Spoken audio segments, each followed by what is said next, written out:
Gaza में Hamas ने वो कर दिखाया किसी को उम्मीद नहीं थी, यानी राफा पे हमला। राफा जिसको इजराइल कह चुका था हमास फ्री हो चुका है और कई दिनों से वाकई वहां कोई गतिविधि नहीं हुई थी, लेकिन अमरीश मिश्रा स्पीक्स पहला चैनल था जिसने 2 दिन पहले आपको बताया था कि राफा में कुछ बड़ा होने वाला है, और हो गया।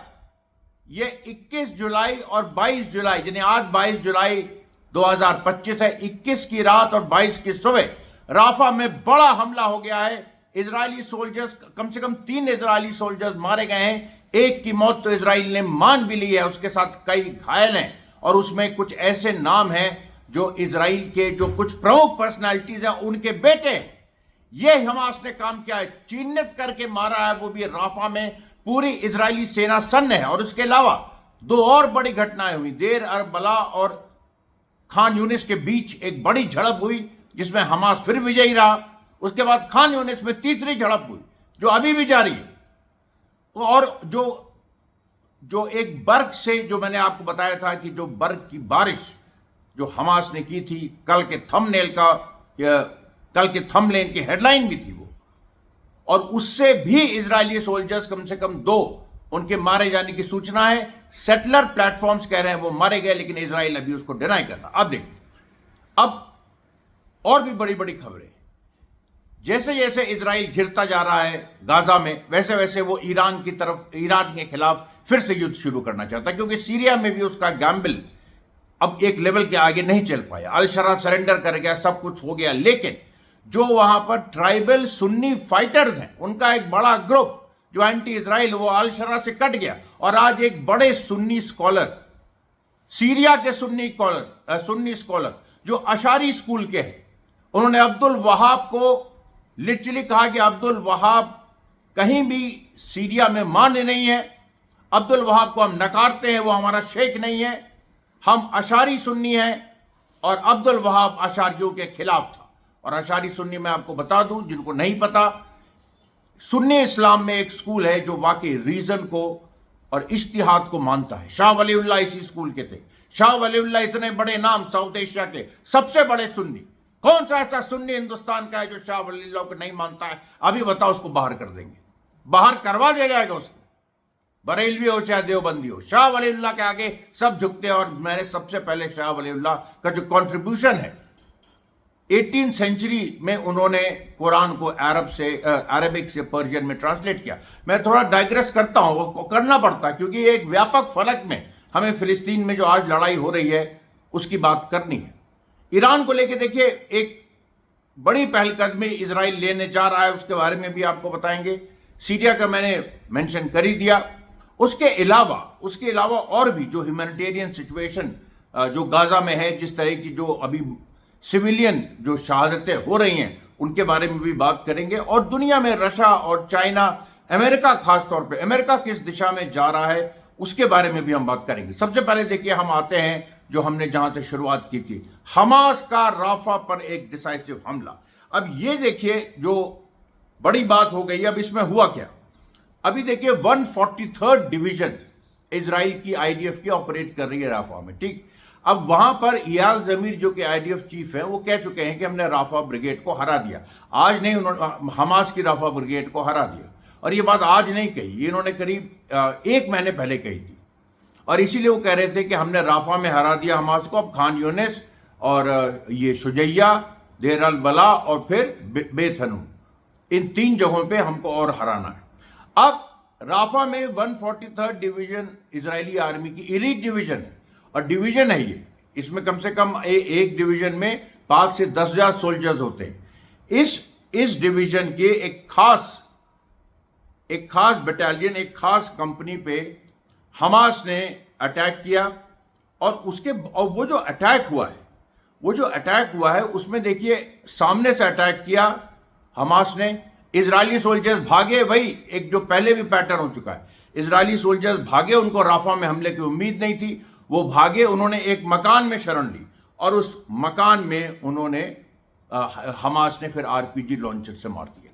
अब आप देखिए, सबसे पहले ये जो इजरायली फोर्सेस थी, 143rd डिवीजन की जो बटालियन थी, मैं अभी उसका नाम भी बताऊंगा, उसने वो जेनीना वो जनीना जो एक नेबरहुड है राफा में, वहां पर वो ऑपरेट कर रही थी और उसकी कोम्बिंग कर रही थी, यानी ये देख रही थी कि वहां पर वो कोई इस तरीके से हमास के फाइटर्स हैं कि नहीं, या ऐसे जो इनकी जनरल कोम्बिंग होती है उसमें वो सिविलियंस को भी हैरेस करते हैं, तो वहां वो कर रहे थे। और जनीना जो नेबरहुड है राफा का, इसको साफ माना जा रहा था, साफ मतलब हमास से साफ, और यहां कोई फिलिस्तीनी कॉम्बिटेंट नहीं है, मतलब ये कॉम्बैटेंट नहीं है जो लड़ाकू होते हैं, तो ये माना जा रहा था। और ये देखिए जो, और इंफ्रास्ट्रक्चर भी ये लोग नष्ट कर रहे थे, क्योंकि इंफ्रास्ट्रक्चर तो पूरी तरह से नष्ट किया ही जा रहा है ट्रंप के प्लान को इंप्लीमेंट करने के लिए। वो अलग बात है कि वो फेल हो रहा है। अब उसके बाद देखिए क्या हुआ कि बिल्डिंग के अंदर, अब जब बाहर से हमास ने फायरिंग शुरू की, तो बाहर से हमास ने फायरिंग शुरू की, तो कोम्बिंग ऑपरेशन कर रहे सोल्जर्स जो बिल्डिंगों में घुस रहे थे उससे बाहर आ रहे थे, अभी बाहर थे, फायरिंग शुरू हुई तो वो एक बिल्डिंग में घुस गए। जैसे ही वो बिल्डिंग में घुसे हैं, सबसे पहले वो आरपीजी लॉन्चर तो बाद में आया जो हमास ने मारा, सबसे पहले उनको एक ऑब्जेक्ट दिखाई पड़ा। उस ऑब्जेक्ट को वो उन्होंने उठाया, एक कोई भी चीज होगी प्लास्टिक की, कुछ अजीब सी, उन्होंने उठाया और उसके नीचे एक्सप्लोसिव डिवाइस थी और वो ऑटोमेटिकली डोनेट हुई। ये एक नई चीज, रिमोट डेटोनेशन नहीं था, यानी रिमोट से डेटोनेट नहीं हुई, उसका ऑटोमेटिक डेटोनेशन था। ऑटोमेटिक डेटोनेशन क्या होता है, मतलब जैसे आपने वो एक उसकी जो वायरिंग है वो इस बात से सेट है, अगर किसी ने हाथ लगा दिया, कोई चीज उससे छू गई तो वो ब्लास्ट कर जाएगा, केवल टच पे। कोई भी चीज, जैसे उस पर आप पत्थर भी मारते तो वो ब्लास्ट कर जाता। इन लोगों ने हाथ से छुआ या उसको जैसे, या अब वो प्लास्टिक को जैसे उठाया वैसे हाथ लग गया, या वो प्लास्टिक ही लग गया दोबारा, मतलब कोई भी अगर जरा सा भी इंपैक्ट उस डिवाइस पे हो जाए वो ब्लास्ट कर जाती है। उसको रिमोट से डेटोनेट करने की जरूरत नहीं है। हमास ने तीन कैपेबिलिटी दिखा दी यहां। अब देखिए, अब उसके डेटोनेशन रिमोट से भी होते हैं, उसके डेटोनेशन हाथ से वो फेंकता भी है एक्सप्लोजिव, और ईएफपी वो पहले से गाड़ के रखता है और वहां से वो एक्सप्लोड करते हैं जब उसके ऊपर से कोई व्हीकल जाती है, और रिमोट से मैंने बताइए। और ये तीसरा ऑटोमेटिक डेटोनेशन बीच में बहुत रुक गए थे और हमास ज्यादातर रिमोट डेटोनेशन पे केंद्रित कर रहा था, या फिर इस पे केंद्रित कर रहा था कि वो जो एक्सप्लोसिवली फॉर्म पेनिट्रेटर्स हैं, उस तरह की डिवाइसेस वो जमीन में प्लांट करे, उसके ऊपर से व्हीकल्स निकले तो वो उड़ जाए। तो उस तरह की सिचुएशन एक लगातार बनी हुई थी। लेकिन ये तो कमाल हो गया ना, राफा में एक हमास ने ऐसी चीज कर दी जिसकी उम्मीद नहीं थी आईडीएफ सोल्जर्स को। और इसके बाद जो एक्सप्लोजन हुआ, बिल्डिंग्स की वॉल्स कोलैप्स कर गई, 2 सोल्जर्स वहीं मारे गए, बाकी लोग बाहर निकले, और जैसे ही बाहर निकले वहां हमास ने आरपीजी शेल से मार दिया और वहां पर एक सोल्जर और मर गया। ये पूरा और टैंडम से मारा। अब टैंडम जो है वो आप जानते हैं, मैंने बताया आपको कि टैंडम जो है डबल एक्सप्लोजिव होता है, उसके 2 बार एक्सप्लोजन होते हैं, और वो एंटी आर्मर है, यानी कोई आर्मर्ड ब्रिगेड है, बख्तरबंद गाड़ी है या टैंक है, उसके खिलाफ इस्तेमाल होता है। लेकिन यहां उसने सैनिकों पे मार दिया और उसी में एक और सैनिक मारे गए, 3 सैनिक मारे गए। एक जो इजराइल ने एक्सेप्ट किया है वो, उसका नाम है व्लादिमीर लूजा, और वो बटालियन 7020 ब्रिगेड 5, यानी 143rd डिवीजन ब्रिगेड 5 बटालियन 7020। ये पूरा फैक्ट है। देखिए, इसका सोल्जर व्लादिमीर लूजा, ये ईस्टर्न यूरोपियन ज्यू लग रहा है, ये पूरी तरह ये वहां पर मारा गया। उसके बाद 2 और मारे गए जिनके नाम अभी तक नहीं आए। फिर दूसरी घटना जो देर अल बला और खान यूनिस के बीच, अब ये भी देखिए क्या हुआ कि उसमें तो अब ये देर अल बला में आज बहुत, मतलब कल से करीब 3 दिन से लगातार बॉम्बिंग हो रही है, बहुत सारे सिविलियंस जो फिलिस्तीनी सिविलियंस हैं शहीद हो रहे हैं। आज भी देखिए अल शती कैंप में जो सहायता के लिए लोग गए थे उनको बहुत बुरी तरीके से मारा, उसमें करीब 12 से ऊपर गाजा के सिविलियन शहीद हुए। उसके बाद देर अल बला में भी उन्होंने कई बार इस तरीके से किया है, डॉक्टर्स को किडनैप किया, वो सारी हरकतें की हैं, और उसके साथ साथ वहाँ पर जो इंफ्रास्ट्रक्चर है उसको भी डिस्ट्रॉय किया है, और वहाँ पर अलग से इजरायली फोर्सेस किलिंग करती। तो वहां पर हमास पहुंच गया और हमास के बटालियन ने एक इजरायली यूनिट जो कि सिविलियंस पे जुल्म कर रही थी उस पर सीधे गोली चला दी आमने सामने उसको। ये जो आईडीएफ की फोर्स थी देर अल बला वाली, इसको इल्म ही नहीं था कि हमास के लोग भी बगल में हैं और वो देख रहे हैं देर से, और वो दूर से देख रहे थे। और वो एक कम से कम एक इजरायली फोर्स थी करीब 50-60 लोगों की, वो करीब 500 फिलिस्तीनियों को हैरेस कर रहे थे। गोली चलाने मतलब गोली चलाने वाली थी, क्योंकि जो 500 फिलिस्तीनी थे वो हट नहीं रहे थे, वो बार बार उनको धक्का देने की कोशिश कर रहे थे, वो हट नहीं रहे थे और फिर हवा में गोली चला चुके थे इजरायली। उसके बाद हमास ने सीधे वहां पर एकदम से उन्हीं 500 लोगों के बीच से निकल के हमास के 5 फाइटर्स थे, उन्होंने गोली चला दी। 50 इजरायली सोल्जर्स थे, भाग गए। ऐसा भागे हैं कि पता ही नहीं चला कहां गए वो 50। उनके पास 50 राइफलें थी। हमास के सोल्जर्स के पास कोई आरपीजी नहीं थी, नहीं, ना कोई एक्सप्लोजिव उन्होंने छोड़ा। उनके पास सब मशीन गन थी, सब मशीन गन, और जो इजरायलीज जो थे उनकी गन के टक्कर की होती। तो इजरायलीज जो गन लिए थे, जो रेगुलर सोल्जर्स कैरी करते हैं, उस गन से वो लोग मुकाबला नहीं कर पाए, मुकाबला भी नहीं कर पाए, कोई स्टैंड नहीं ले पाए, भाग खड़े हुए। और उसमें से एक जो उनका प्लेटून कमांडर था, और मैंने आपको कल बताया था कि प्लेटून कमांडर्स की कमी इजरायली सेना ने कहा है कि बहुत कमी हो रही है, और एक प्लेटून कमांडर वहां चिल्ला रहा था कि अरे सीज फायर होने जा रहा है, अपनी जान मत दो, भागो। ये आइडिया बोल रहा है सीज फायर होने जा रहा है, भागो। और जबकि हमास ने कह दिया कोई सीज फायर हम नहीं चाहते हैं, जिन शर्तों पे इजराइल चाहता है, क्योंकि नेतन्याहू ने फिर से आज कहा कि जिस समय हमास अपने हथियार डाल देगा, गाजा से चला जाएगा, तो युद्ध रुक जाएगा। हालांकि युद्ध और शुरू होगा तब, और वाकई गाजा के सारे लोगों को वहां से निकाल दिया जाएगा, उनका पलायन करा दिया जाएगा जबरन।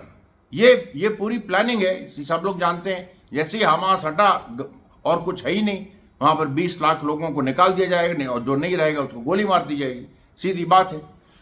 अब ये लेकिन इजरायली सोल्जर्स का खौफ देखिए, मैं लगातार इस बात को आपको बताना चाह रहा हूं।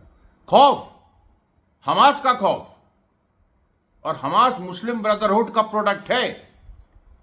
ये सब लोग जो है, ये सुन्नी इस्लाम का जो रैशनल स्कूल है, जो इज्तिहाद मानता है, उसके हैं। इसीलिए वो शिया रेवोल्यूशनरी स्कूल, वो भी इज्तिहाद जो मानता है, खुमैनी साहब का, और उसके पहले और भी जो थिंकर्स थे ट्रेडिशनल, उनका अलायंस है ये, जो रीजन पे बिलीव करते हैं, इज्तिहाद को मानते हैं। और मैंने आपको बताया सुन्नी मौलवी जो अभी मैं बताऊंगा, जो सीरिया में उसने साफ कहा है, उसने अब्दुल वहाब को कहा है कि यही बदमाश हैं इसके फॉलोअर्स जो आज भी फॉलो करते हैं, इब्न तैमिया वगैरह, ये मतलब इब्न तैमिया जो ट्रेडिशनल थे, और इनकी जो लाइन चली आ रही है ये बिल्कुल गलत है, बेगैरत है ये, इसका और ये इनोसेंट्स को मारती, मुस्लिम्स को मारती है। और उसने बताया, उसने एग्जाम्पल दिया, मैं बताऊंगा अभी सीरिया पे जब आएंगे तो बताऊंगा मैं। इसलिए मैं कह रहा हूं मेरा वीडियो अंत तक देखिए। कल का वीडियो आप लोगों को थोड़ा समर्थन मिला आपसे, लेकिन वो उसकी टाइमिंग थोड़ी ठीक नहीं थी। आप लोग पूरा वीडियो देखिए, मेरी गुजारिश है, पूरा वीडियो देखिए और सब लोग कमेंट करें, क्योंकि देखिए क्रांतिकारी यहां बातें हो रही हैं, क्रांतिकारी बातें और कहीं होती नहीं है। उसके बाद देखिए जो देर अल बला और खान यूनिस के बीच जो पूरी लड़ाई हुई और इसी में देखिए फिर खान यूनिस जो तीसरा इंसिडेंट हुआ। खान यूनिस में जो कम से कम 2 आरपीजी शेल एकदम से, अभी जो क्योंकि लेटेस्ट घटना है ये, अभी तक चल रही है, इसमें 2 आरपीजी शेल हमास मार चुका और इजरायली सोल्जर्स की चीखों की आवाज आ रही है। और एक और चीज अभी सामने आई है कि देर अल बला में जो दूसरी घटना हुई थी, उसमें एक जब मशीन गन से मारा हमास के फाइटर्स ने, और जब इजरायली सोल्जर्स भागने लगे तो एक आरपीजी शेल भी छोड़ा बाद में, जो भागते हुए इजरायली सोल्जर्स पे। अब उससे वो लगा है, वो कहां, मतलब उससे और वो जमीन में लगा, उससे कम से कम 3-4 इजरायली सोल्जर्स ऐसे उड़े। तो अब वो उड़ के वो मरे या वो जिए, ये अभी नहीं पता, लेकिन ये घटना वहां पर हुई। अब ये खान यूनिस में आरपीजी शेल जो मारा है, तो ये तीसरी जगह, और इस आरपीजी शेल से भी कम से कम 5 इजरायली सोल्जर्स बुरी तरीके से घायल हैं। यहां पर लगातार जो हिब्रू वेबसाइट्स बता रही हैं कि लगातार इजरायली हेलीकॉप्टर उतर रहे हैं, उनको अस्पताल ले जाने की पूरी प्रक्रिया जारी है। और यहां पर 81 मिलीमीटर मोटर शेल्स भी छोड़े गए खान यूनिस में। ये लगातार देखिए इस तरह की घटना हो रही है। और एक और देखिए जो राफा के एम्बुश में जो एक सोल्जर घायल हुआ, वो उसका नाम है अल्कना बिन उरित। अल्कना बिन उरित कौन है? ये इजराइल के बहुत बड़े रब्बाई हैं, मोशे लेवी। ये तोरा स्कूल चलाते हैं हर्जिलिया में। मोशे लेवी बहुत बड़े, बहुत ही सम्मानित मतलब इजराइल के हैं। वो बेबी किलर, बच्चों की हत्या की वकालत करते हैं, फिलिस्तीनी बच्चों की, वो अलग बात है, लेकिन उनको महान माना जाता है। अब ये मोशे लेवी का जो ये नामुराद बेटा अल्कना बिन उरित, ये भी बुरी तरीके से घायल हुआ। मेरे ख्याल से ये तो मर गया है, इसके बारे में अनाउंस नहीं कर रहे क्योंकि इजराइल में बवाल हो जाएगा। लेकिन अनाउंस तो करना पड़ेगा तुम्हें कि तो ये क्या उसके बाप को पैसा दोगे कि चुप रहो? मतलब इस तरह अब हो भी सकता है भाई, इन लोगों का कोई मोरालिटी तो है नहीं। अपनी बहु बेटियों के साथ जो बलात्कार करता है, इजरायली तो यही करते हैं ना, हमने आपको बताया ही पूरा, बाकायदा इनके मजहब में है कि बहु बेटियों के साथ आप कर सकते हैं। मतलब जो इनका जायनिस्ट, जो हम जूडाइज्म को नहीं कह रहे हैं, जो जायनिज्म है, जो जायनिस्ट इंटरप्रिटेशन है, तो जब आप एक बार असली मजहब से अलग हो जाते हैं, अपना अलग एक उसी मजहब के आधार पे अपना अलग एक बना देते हैं कि जायनिज्म ही हमारा ही असली जूडाइज्म है, तो फिर आप कुछ भी कर सकते हैं। तो ये सारी चीजें हैं। उसके बाद और भी घटनाएं हुई हैं। ये देखिए एक स्ट्रीट 5 में जो कल मैंने आपको बताया था, वहां पर जो मोटर शेल्स मारे थे, उसका भी आज वीडियो आ गया। फिर स्ट्रीट 5 में आज दूसरा एक मोटर अटैक हुआ खान यूनिस में, वो अलग हुआ है इससे। तो अब ये देखिए 3 इस तरह की बड़ी बड़ी घटनाएं एक के बाद एक हमास ने अंजाम इनको दिया है। फिर आप देखिए अब वेस्ट बैंक में आते हैं। वेस्ट बैंक में भी बड़ा जबरदस्त आज रेजिस्टेंस हुआ। जेनिन में मार्च शुरू हुआ, जहां पर इजरायली फोर्सेस ने, वहां पर सेटलर्स ने हमला करने की कोशिश की जेनिन में, गाजा के समर्थन में, भुखमरी के खिलाफ, और कि वहां एड पहुंचाओ, ये इसके खिलाफ मतलब इस पे प्रदर्शन शुरू हुआ। वहां पर सेटलर्स आ गए और उनके साथ भिड़ंत हुई, सेटलर्स को पीछे हटना पड़ा। उसके बाद हिजमा, अब हिजमा में फिर से देखिए लगातार घटनाएं हो रही। आज फिर एक पूरी की पूरी जो सेटलर्स की बस है, यानी जूइश सेटलर्स की जो बस है, उस पर जबरदस्त पत्थरबाजी हुई, जिसमें कम से कम 4 जूइश सेटलर्स बुरी तरीके से घायल हैं। और उसके बाद आईडीएफ भी वहां आई, उसने गोलियां चलाई, सब कुछ हुआ, लेकिन फिलिस्तीनी जो युवा हैं जिन्होंने पत्थर चलाए वो तब तक गायब हो चुके थे। उसके बाद रमल्ला जो कि गद्दार महमूद अब्बास का शहर है, वहां पर भी गाजा के सपोर्ट में और महमूद अब्बास को गाली देते हुए प्रदर्शन हुआ, और वहां भी भिड़ंत हुई, और उसमें भी इजरायली पीछे हटे। ये लगातार हो रहा है। कल भी कई घटनाओं में मैंने आपको बताया कि इजरायली पीछे हटे। और सुनिए, बेतलेहम के तूकू इलाके में भी ऐसे ही हुआ, कल भी हुआ था। लगातार ये जनता लड़ रही है। उसके बाद नबलूसी राउंड अबाउट जो है, नाबलूसी राउंड अबाउट तो गाजा में, नाबलस की कई जगह में यहां पर एक संघर्ष भी हुआ, और इजराइल ने एक रेजिस्टेंस सेल को बस्ट किया। यह कहा कि यहां पर एक रेजिस्टेंस सेल काम कर रहा था, जिसके पास बड़े हथियार थे। वो ऐसे टिन के बक्सों से बम बना रहे थे, उसकी पूरी फोटोग्राफ भी आई। तो उसको, इसका मतलब है कि नाबलस से लेके सारे इलाकों में बड़ी रेजिस्टेंस की बड़ी प्लानिंग चल रही है। क्योंकि जब भी ऐसा होता है, देखिए वो तो अब कुछ उसमें से लोग मतलब भाई अब यंग लड़के हैं कुछ, अभी उन्होंने नया ये ट्रेनिंग हुई, अब ये ट्रेनिंग ली है, तो या तो कुछ उसमें से पकड़ जाते हैं, या फिर हमास खुद ही ऐसे पूरी सेटिंग होती है हमास की, आईडीएफ की भी लोग, आईडीएफ के लोगों के साथ, कि हमारे लोगों को पकड़ के ये दिखाओ, और उसके बाद वो हमला करता है हमास। क्योंकि हमास का इन्फिल्ट्रेशन है आईडीएफ में। इन्फिल्ट्रेशन नहीं होता तो अक्टूबर 7 जैसी बड़ी घटना कैसे होती, आप बताइए। और ये बात तो इजराइल ने भी मानी है, हमास ने खुद इस बात को हिंट किया है, और ये बड़ी काबिलियत की बात है भाई। क्योंकि किसी भी युद्ध में अगर कोई गुरिल्ला फोर्स अगर अपने दुश्मन में इन्फिल्ट्रेट कर जाए तो बड़ी चीज है। ईरान जैसे देश ने तो खैर पूरा इजराइल के अंदर ज्यूज के अंदर एक प्रो ईरान सेना खड़ी कर दी लिटरली। कितने सैकड़ों उसमें ज्यूज पकड़े गए। वहां पर मोसाद के लोग भी पकड़े जा रहे हैं, यहां पर ज्यूज पकड़े जा रहे हैं जो ईरान के लिए काम कर रहे हैं। और हमास ने लेकिन जो इन्फिल्ट्रेट किया वो तो बहुत ही हाई लेवल का है, उसको तो कोई समझ ही नहीं सकता, क्योंकि वो तो बगल में ही है और कब से वो कल्टिवेट किए जा रहे हैं। कितने इजरायलियों को उन्होंने फोड़ लिया। अभी तो उसमें से तुमने हार्डली मतलब 7 अक्टूबर के लिए कि मतलब कि इजरायली मदद कर रहे थे हमास की, इसमें 5 या 6 लोग ही गिरफ्तार हुए अभी तक, पता ही नहीं किसी को। और ये जो घटना नाब्लस की हुई है इसमें भी यही समझा जा रहा है कि इसमें इजराइल को फिर से हमास ने उसका वो काट दिया। अच्छा, अब देखिए सल्फित के यासुफ गांव में उसी तरह का संघर्ष हुआ। फिर बनी नईम टाउन है हिब्रोन में, वहां पर भी जबरदस्त लड़ाई हुई। इमातिन कलकलिया में वहां जबरदस्त संघर्ष हुआ। बर्क एक सिटी है अल बिरा में, अरबिला भी वेस्ट बैंक में, वहां भी हुआ। फिर रमल्ला के बेतिन में, अब रमल्ला के बेतिन में यहां पर बेतिन जो इलाका है यहां पर पैलेस्टीनियन अथॉरिटी के भी लोग हैं, लेकिन वहां पर हमास मतलब जो पैलेस्टीनियन रेजिस्टेंस के यूथ है उन्होंने सबसे पहले पैलेस्टीनियन अथॉरिटी के लोगों को मारा, बल भर मारा, कम से कम 2 घंटा मारा, कुछ मर ना गए उसमें से, और उसके बाद सेटलर्स पे अटैक किया। और ये बड़ी घटना मानी जा रही है। इजराइल इसको फेलियर कह रहा है कि जो हमारा एलाई है वेस्ट बैंक में पैलेस्टीन अथॉरिटी, उसका ये बहुत बड़ा फेलियर है।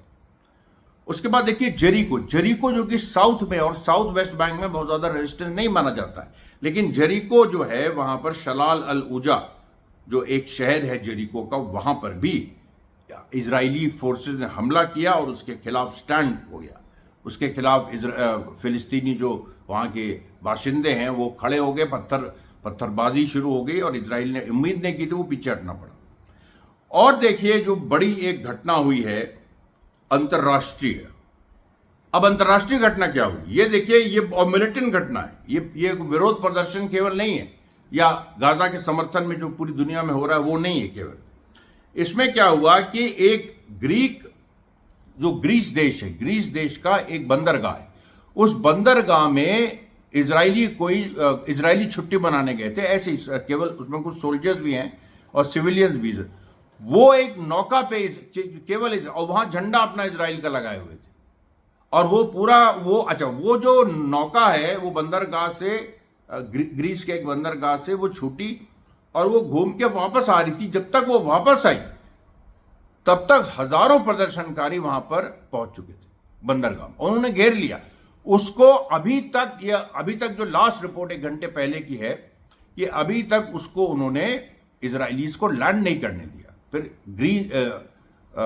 ग्रीक पुलिस वहां पर पहुंची, ग्रीक पुलिस से झड़पें हुई, ग्रीक पुलिस का एक दस्ता वापस चला गया, फिर एक दूसरा दस्ता आया वो भी वापस चला गया, फिर तीसरा आर्म्ड पुलिस आई, उसके बाद जाके शायद वो कुछ लोगों को खाली करा पा रहे हैं। हालांकि मतलब उन्होंने उस एरिया को खाली कराया। हालांकि मेरी खबर यह भी है कि और जब तीसरा दस्ता आया फिर उसने खाली कराया, इजरायलीज को वहां पर एस्कॉर्ट करने की कोशिश की कि भाई वो लैंड कर सके उनकी नौका और जो उनकी बोट थी, और उसको वो अलग से उनको उनके होटल पहुंचा सके। वो रास्ते में भी हमले हुए, रास्ते में भी जो, और ये सब ग्रीक्स है, वहां पर कोई फिलिस्तीनी उस तरह से थोड़ी ना है, ये सब ग्रीक्स है, उन्होंने ये सब किया। तो आप देख लीजिए यहां पर अब दुनिया में एक मिलिटेंसी आ रही है। फ्रांस की घटना को हमेशा कभी मत भूलिएगा, जहां पर कई नकाबपोशों ने रात भर फ्रेंच पुलिस को मारा है, और वो नकाबपोश हमास के लोग हो सकते हैं, ये फ्रेंच पुलिस का कहना है।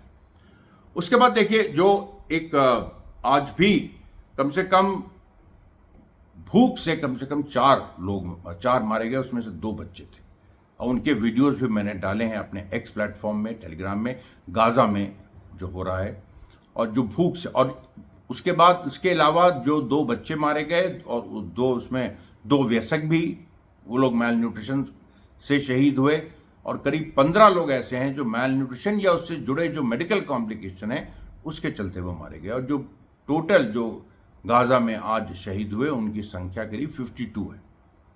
तो ये जो देखिए एक अच्छा एक और चीज सामने आई है, सोचिए कितनी दुख की बात है।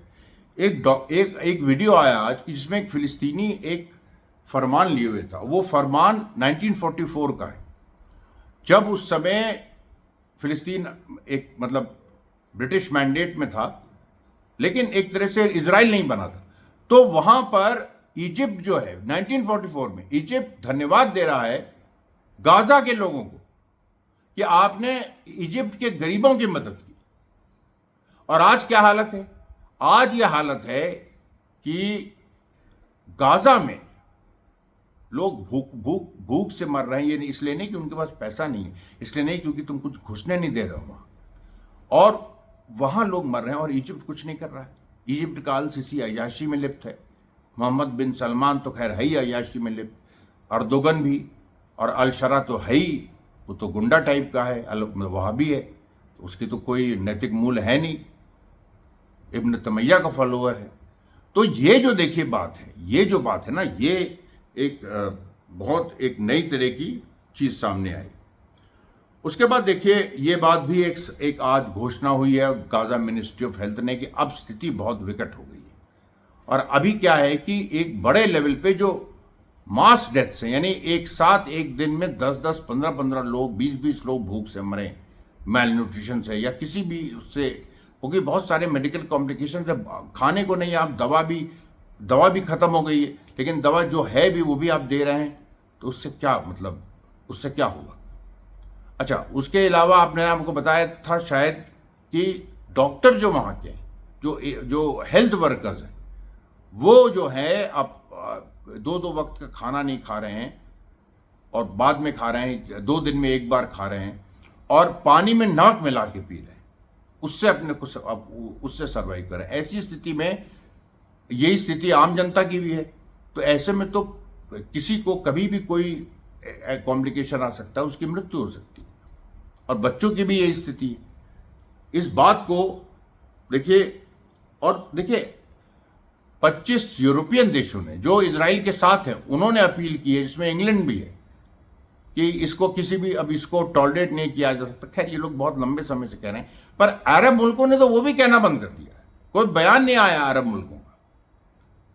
और एक अरब स्कॉलर का एक जबरदस्त एक बयान आया, उसको फतवा भी आप मान लीजिए, जिसमें उसने कहा है कि एक्चुअली इजिप्ट ने बहुत बड़ी गद्दारी की है।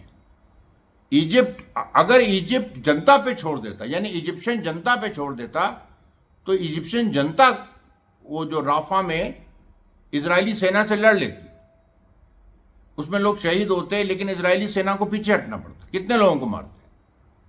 लेकिन सबसे जो खराब बात इजिप्ट ने की वो यही की कि उसने जनता पे नहीं छोड़ा, वहां भी उसने सेना लगा दी, और जो पूरा कॉन्वॉय एक आ रहा था अल्जीरिया से, मोरक्को से, उसको भी रोक दिया।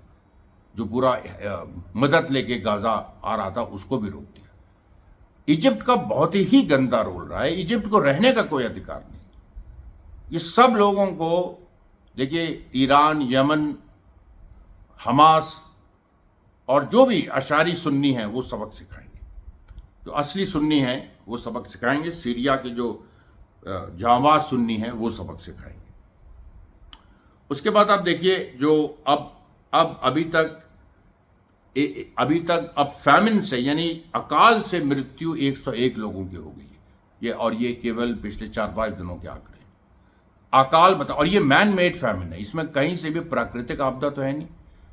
कहीं आप पूरे एक, जैसे मिडिवल टैक्टिक्स होती है, हम लोग मध्य युग में सुनते थे, सेनाएं घेर लेती थी शहरों को, वहां का रसद पानी काट देती थी, वही स्थिति है और दुनिया के सामने हो रही है। और ये होने की कोई ज़रूरत नहीं है, इसकी कोई आवश्यकता नहीं है, ये रोका जा सकता है। ज़रा सा अमेरिका पे प्रेशर पड़े, इजराइल पे प्रेशर पड़े, इंटरनेशनल रुक जाएगा इजराइल।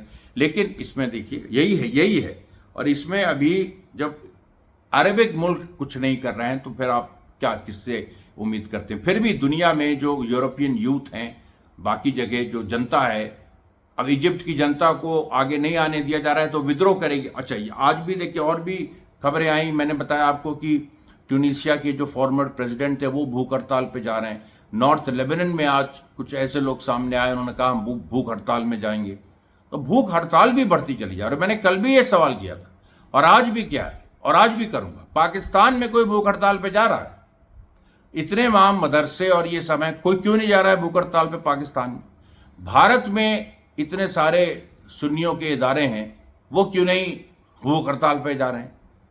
अपने घर में बैठ के भूख हड़ताल तो कर सकते हो ना, क्यों नहीं? मैं इसको रोज कहूंगा, क्यों नहीं तुम करते हो? इतना तो करो, कम से कम कुछ तो दिखाओ, एक मानवीय मैसेज जाएगा, हिंदू सपोर्ट करेंगे, क्यों डर रहे हो? नहीं, तुम डर नहीं रहे हो, तुम अपने दिमाग, तुम लोग जो हो ना, अपने दिमाग से वहाबी हो, और तुम लोग नहीं चाहते हो कि हमास में वो गाजा में हमास की जीत हो, ये तुम लोग नहीं चाहते हो। अधिकतर जो यहाँ पर जो इस तरीके के जो मौलवी और मौलाना टाइप लोग हैं, आम जनता भारत की वो तो क्रांतिकारी है, सुन्नी, लेकिन जो ये मौलवी मौलाना है ये बहुत ही बदमाश टाइप के हैं। ये साबित हो गया। एक भी कॉल नहीं आई है कहीं से कुछ भी करने के लिए।